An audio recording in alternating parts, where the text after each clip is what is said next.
हाय दोस्तों, मैं हूं कमलेश और मैं आपको सुना रहा हूं पंचतंत्र की कहानियां। कहानी है बड़े नाम का चमत्कार। एक समय की बात है कि एक वन में हाथियों का एक झुंड रहता था।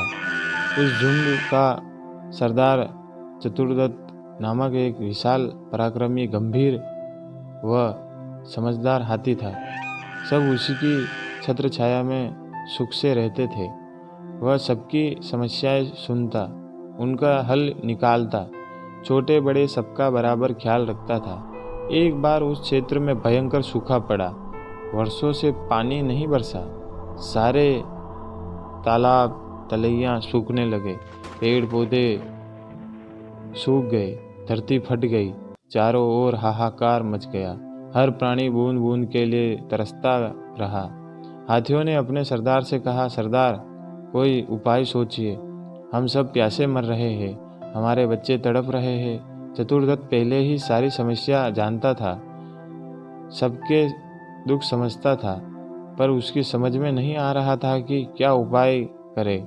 सोचते सोचते उसे बचपन की एक बात याद आई और चतुर्दत्त ने कहा, मुझे ऐसा याद आता है कि मेरे दादाजी कहते थे, यहाँ से पूर्व दिशा में एक तालाब है जो भूमिगत जल से जुड़े होने के कारण कभी नहीं सूखता।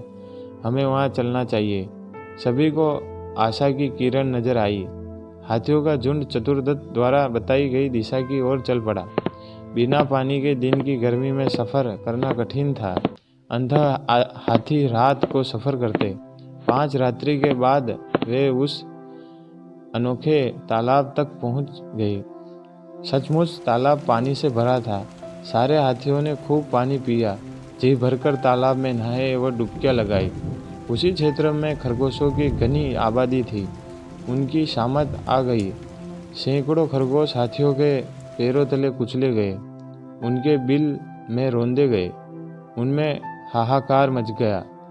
बचे कुचे खरगोशों ने एक आपातकालीन सभा की। एक खरगोश बोला, हमें यहाँ से भागना चाहिए। एक तेज स्वभाव वाला खरगोश भागने के हक में नहीं था।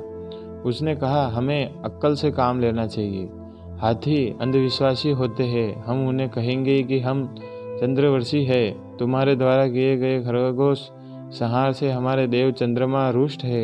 यदि तुम यहाँ से नहीं गए तो चंद्रदेव तुम्हें विनाश का श्राप देंगे। एक अन्य खरगोश ने उसका समर्थन किया।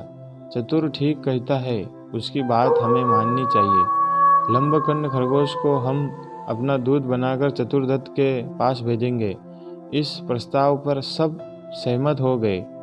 लंबकर्ण एक बहुत चतुर खरगोश था। सारे खरगोश समाज में उसकी चतुराई की दाद देते थे। बातें बनाना भी उसे खूब आता था। बात से बात निकालते जाना में उसका जवाब नहीं था। जब खरगोशों ने उसे दूध बनाकर जाने के लिए कहा तो वह तुरंत तैयार हो गया। खरगोशों पर आए संकट को दूर करके उसे प्रसन्नता ही होगी।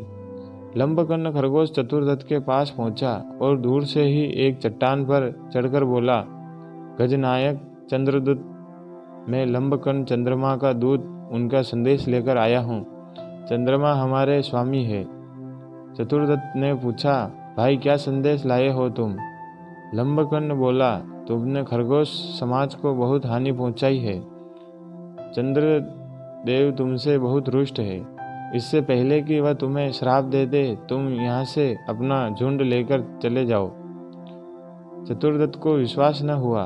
उसने कहा, चंद्रदेव कहाँ है? मैं खुद उनके दर्शन करना चाहता हूँ। लंबकर्ण बोला, उचित है। चंद्रदेव असंख्य मृत खरगोशों को श्रद्धांजलि देने स्वयं तालाब में पधार कर बैठे हैं। आइए उनसे साक्षात्कार कीजिए और स्वयं देख लीजिए कि वे कितने रुष्ट है। चालाक लंबकर्ण चतुर्दत्त को रात में तालाब पर ले आया। उस रात पूर्णमासी थी। तालाब में पूर्ण चंद्रमा का प्रतिबिंब ऐसे पड़ रहा था कि जैसे शीशे में प्रतिबिंब दिखाई पड़ता है। चतुर्दत्त घबरा गया। चालाक खरगोश हाथी की घबराहट को समझकर और विश्वास के साथ बोला, गजनायक, जरा नज़दीक से चंद्रदेव का साक्षात्कार करें तो आपको पता लगेगा कि आपके झुंड के इधर आने से हम खरगोशों पर क्या बीती है। अपने भक्तों को दुख देखकर हमारे चंद्रदेव जी के दिल पर क्या गुजर रही है। लंबकन की बातों का गजराज पर जादू सा छा गया। चतुर्दत्त डरते डरते पानी के निकट गया और सूंड चंद्रमा के प्रतिबिंब के निकट ले जाकर जांच करने लगा। सूंड पानी के निकट पहुंचाने पर सूंड से निकली हवा से पानी में हलचल हुई और चंद्रमा का प्रतिबिंब कई भागों में बट गया और विकृत हो गया। यह देखते ही चतुर्दत्त के होश उड़ गए। वह हड़बड़ाकर कई कदम पीछे हट गया।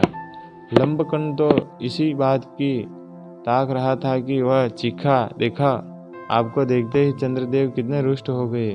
वह क्रोध से कांप रहे हैं और गुस्से से फट रहे हैं। आप अपनी खैर चाहते हैं तो अपने झुंड के समेत यहाँ से शीघ्र ही प्रस्थान करें, वरना चंद्रदेव पता नहीं क्या श्राप दे देंगे।